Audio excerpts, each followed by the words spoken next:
I want to go back to you, if I can, as I bring in Vaughn Hilliard, Rick Stengel, Henrietta Treyz, Brian Chung. If I can go back to you, Rick, because we were talking about what you were looking for, and I think tone is always interesting. The president just referencing what happened when we saw, let's say, a little blow up with the president of another country in that very same Oval Office, probably in those very same chairs.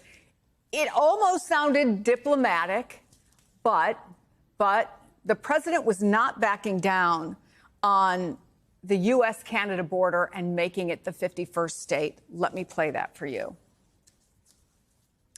Oh, okay. So what he said was, it's a beautiful, as a real estate developer, I'm a real estate developer. When you get rid of that artificially drawn line, someone drew that line many years ago with a rule, just a straight line across the country. I'm a very artistic person, but when I look at that, I say that's the way it's meant to be. And then, Rick, the comeback from the Prime Minister of Canada was that there are some places that are never for sale. He mentioned Buckingham Palace. He mentioned the Oval Office. He said of Canada, it's not for sale. It won't be for sale ever.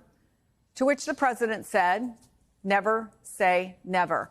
And I bring that up because the whole idea of the 51st state is not the most important thing we heard there. But I think the tone of it and where they seem to be going and the relationship to the tariffs that have caused this breach with our nearest neighbor is fascinating. Tell me what you saw and heard there.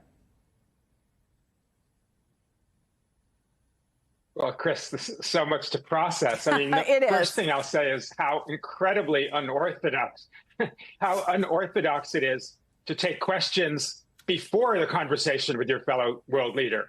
There's probably 75 or 80 years of American history where when the president takes questions with a bilateral meeting with a head of state, each president takes it afterwards when they have something to talk about. The fact that he spoke for nearly 40 minutes before even beginning the conversation is highly irregular. And of course, as you see, he's utterly unprepared for the conversations with the Canadian president, prime minister.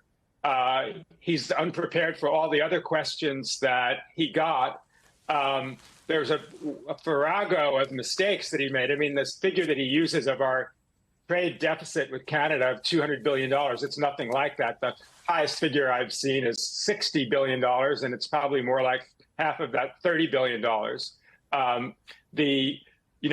American cars, there are dozens and dozens of American cars, large percentage of which are made in Canada, back and forth between Detroit and Canada.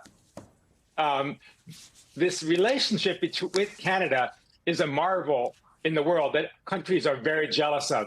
Two thriving, prosperous democracies with a free trade between each of them. This idea that that deficits are something that are negative. I mean, as Milton Friedman said, he has a big deficit with his barber. His barber doesn't buy anything from him. Capitalism works because there are reasons that American factories need to use Canada for things, and there are reasons that Canadian factories need to use the U.S. That's how capitalism works. It's more effective for the consumer. It's more efficient. The prices are lower. So, and then finally, I would say, as we often see with Trump, he will say things on social media in all caps that are angry and hostile, and then when he meets the person, he's cordial. I mean, that's not a bad thing, but it isn't always very consistent. I'll stop there.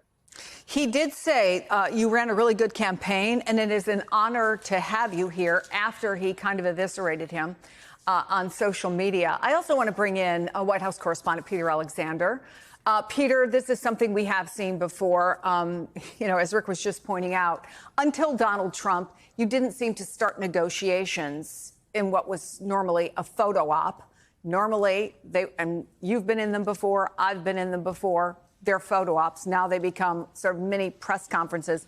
Let me ask you specifically about trade, because obviously tariffs is a key issue between the United States and Canada. The president saying that the administration has been working for weeks on trade deals, and one day will come and we'll give you 100 deals. And then he said they don't have to sign. Tell us where we are. Do we know where we are on these negotiations? Our understanding was that for many weeks, administration officials have been trying to come to deals, and we haven't heard any of them announced.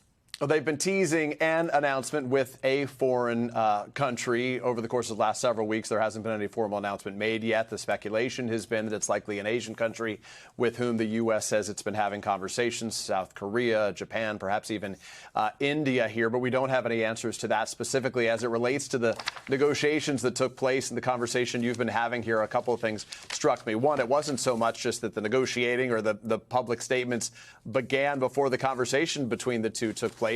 They began even before Mark Carney arrived at the White House, with the president trying to sort of set the tone, demonstrating that he's going to be on offense and trying to cast himself as the sort of one going on offense with his post on social media, his favorite megaphone, even before Carney arrived, even before the cameras entered the Oval Office there. Specifically, as it relates to trade, I was struck by some of the language the president used, where he said, among other things, regarding other countries, where he says the pressure is on them to agree to deals with the U.S. He said they have to sign deals with us. They want a piece of our market. We don't want a piece of their market. He also said, in effect, that, we will set the terms of it. I'll meet with my team, Scott Bessent, J.D. Vance, the vice president, and Howard Lutnick, the Commerce Secretary, saying basically we'll tell them what the terms are going to be, and then they can either accept it or not. That's not traditionally the way that deals are made. Obviously, the White House has been teasing negotiations, but the president here is sort of trying to push back on what has been a common source of criticism,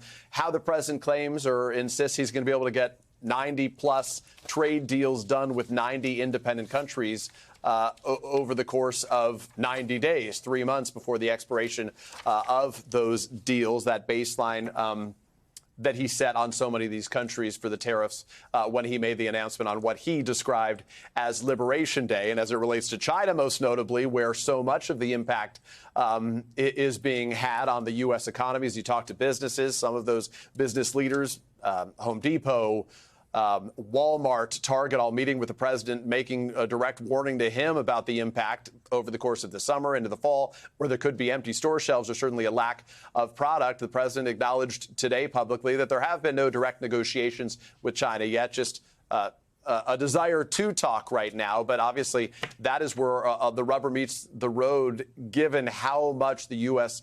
relies on and purchases product from China right now. That, at the end of the day, for all the countries he wants to make deals with, that's one that still has been a major obstacle in terms of his desire for some success. Peter Alexander, thank you. So, Henrietta, the president also said he could sign 25 deals right now, but said we don't have to. He also seemed to take some umbrage at the fact that he said the press is constantly reporting that this is chaotic. He says what we are is flexible. But how do you think companies, how do you think Wall Street hears what they just heard from the president right now?